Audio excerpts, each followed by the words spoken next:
what makes one an exceptional presenter? Is it flashy visuals? Is it the tone of voice? Is it the actual message or content? Or does it have something to do with body language, our gestures, and our stance? Today, we want to talk to you about this latter point. How do we use our body effectively to communicate our message? Because we have so many great ideas here, but if they remain in our head, don't actually link up with the audience, our message will not have arrived. Our message will not have resonated with the audience. So body language plays a powerful role in how we communicate. And unfortunately, body language can also distract. We've seen this clip before of Michael Bay, right? He speaks, the teleprompter, he loses sight of what's happening, the teleprompter doesn't sync up, and he struggles. And all you see is his body moving around, and he's nervous. He's exuding it. So I want to give some color commentary as we rewatch as a class what is happening. So his stance at the beginning, it's okay, but his hands, he's meshing them. And now he's starting to turn from the audience. Again, his hands are clasped. He's looking a bit down, not at all of you, the audience, and he spins. He shows his back to the audience. And he can't regain composure. He's swaying back and forth. He's looking down. He's avoiding the audience. His nerves are coming out. Again, his hands, he's writing them. And now I think he's looking at the back of the stage. That's the exact opposite place from where you want to actually look. He's incredibly nervous, and now he exits stage. We all want to avoid our own Michael Bay moments when we communicate. The last thing we want at a startup pitch or meeting is to have that happen, is to have the body language take over from the message. If we lose sight of what our body is doing, all people can pay attention to is the body itself, right? It'll take over. So that comes down to not only can it distract, but the body language is your superhero, right? That it can change, it's your superpower. Sorry, not a superhero. You're the superhero. But it's your superpower in the sense that we can utilize it to enhance and communicate with every person in the audience. We want to talk about that today from 3 vantage points. Colin is going to get us started in talking about how posture breeds success. Jeong Joon is then going to talk about how gestures to strengthen your message. Finally, Jennifer is going to close us out with how we think about the body posture of you, the audience, and how to interact with that. Colin, take us away. Communication begins before you even open your mouth to speak. Your audience's first impression of you is your posture and your position. And so it's important to know both how to stand as well as where to stand. And perhaps it's fairly obvious, but you should stand facing the people you're talking to. Don't stand facing your visuals and turning your back to the audience. That's not what we want to do. We can't communicate that way. It's also important to know where you're standing in the room. A position of strength in this room is somewhere in this center box. As long as you're moving around in the center, you're doing pretty well. Where you don't want to be is off in the corner cowering, or especially in front of any distractions. And this room is pretty good. It doesn't have that many distractions, but there is a window. And outside this window, there are cars, there are buses, there are bikers. And when I was standing over there, probably about half of you could see in your peripheral vision outside the window. And if a car were to drive by, your instinct, your reaction, would be to look out the window, and that would break your concentration and our conversation. And we don't want that either. And now that you know where to stand, it's important to know how to stand. So we're going to demonstrate a few positions, a few bad positions, that we've seen from us and some of you guys, and even from the presentations earlier today, that you shouldn't do. And the first one is hands in your pockets.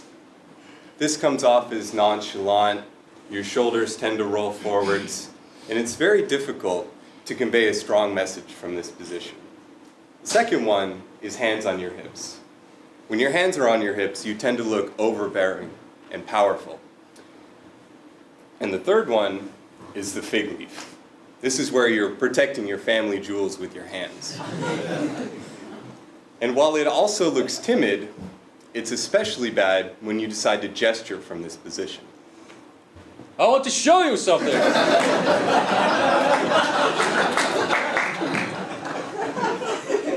You look like you're flashing the audience, and that's not a good thing. So how should you stand? And if I could actually get all of you to stand, I'll lead you through a short demonstration on how to find your base posture. So once you've stood, be mindful of the people next to you and place your feet hip-width apart.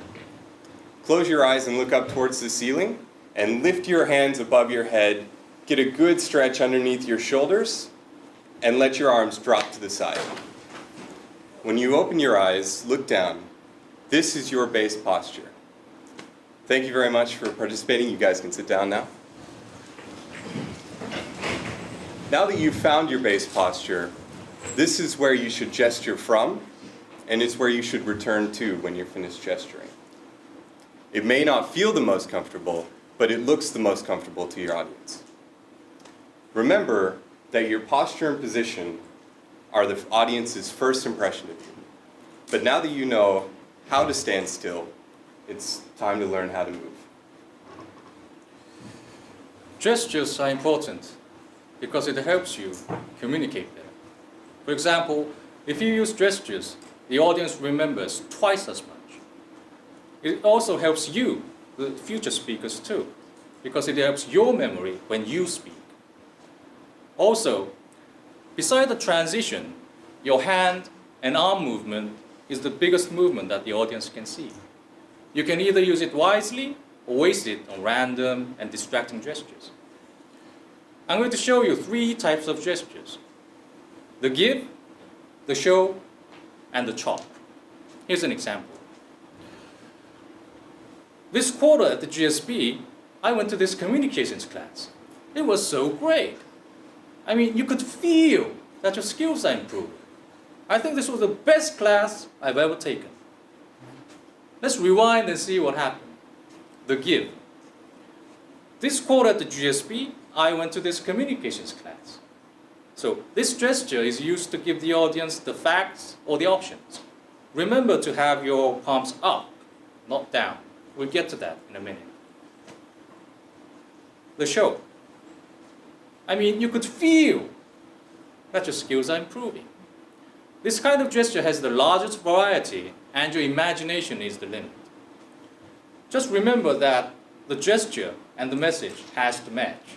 For example, you can't say, "Profits are rising," with a gesture like this. So, congruency and creativity. The chop. I think this was the best class I've ever taken. So, this gesture is used to deliver strong opinion. You can either use it one hand, or you can use both hands. You can use both hands and do a larger chop, which will deliver a stronger message. So, next time when you do gestures, think about these 3 types and plan ahead. 3 types is the give, the show, and the chop. Ha! I bet everyone in the room is going to remember this. Gestures work. That's the message. Another subject is about having your palms up. So, I'll give you an example. People on the right, please rise and move to the left.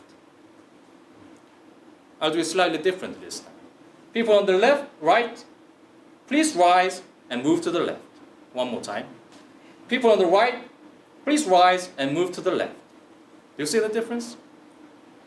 Which one do you think would make more people move? The first one, yes.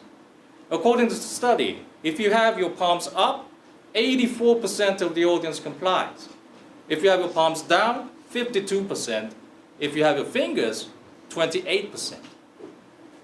Never use your fingers at your audience. It looks just arrogant, and only politicians use that. Clinton used it. I did not have sexual relations with that woman. It looks bad back then, looks bad now. So never use it. And last but not least, avoid the T-Rex gestures. For example, people on the right, please rise and move to the left. No matter what you do right, I mean, it looks silly. So loosen up, everybody. Always remember that gestures are there for you and the audience to make a deeper connection. So far, we've talked about the audience. Now it's time to focus on you, the audience. As Jeong Joon and Colin and Matt described, we've been focusing on the body language of the speaker. But let's not forget, who's the real hero here? As we learned in our first week of class, it's not me, the speaker, it's you, the audience. But what happens when the audience doesn't realize that they are on this hero's journey? Have you ever seen an audience that looks like this? Have you ever been that audience? It's okay, we all have. Whether we're playing on our phones, falling asleep and nodding off, looking at the clock, and calculating, can we make an escape from this room? We've all done it. But the thing is, it's the speaker's responsibility to understand what's going on with their audience, and body language is a powerful way to assess that. As a speaker, we can be so focused on our own body language that we never even notice what the audience is doing. And it's important to change that. So I want to share 3 strategies for how you can engage with your audience better by developing more observational skills. So first of all, absolutely be using the gestures and body language tools that we've talked about today and over the course of the quarter. But the second thing is to notice. Of course, you're going to be looking for eye contact, but look beyond it. Look at how your audience members are sitting. Are they fidgeting? Are they moving? Are they leaning forward, looking engaged and taking notes? Or are they zoning out? If your body language, your eye contact, and your efforts at being compelling are not working, then you can go deeper. You can try to surprise the audience with a question or use some humor. Or you can disrupt the audience. As students, we hate being cold called, but we know it's effective, right? Jason, what's your favorite color? Damn it. Okay, very good. You got that one. As we all know, it's the fastest way to re-engage with a conversation with the speaker, so don't be afraid to use it. It's so important to keep your audience on track, because they're the hero and it's their journey. Remember how Nancy Duarte told us that we are the Yoda to the Luke Skywalker, and our job as the speaker is to keep the hero on their journey. With that in mind, I think we've talked about 3 concepts that really remind each of us about how body language is your superpower. Use it, become that superpower, become that superhero, and we welcome any questions you have on how to stand strong, gesture effectively, and engage the audience. Thank you.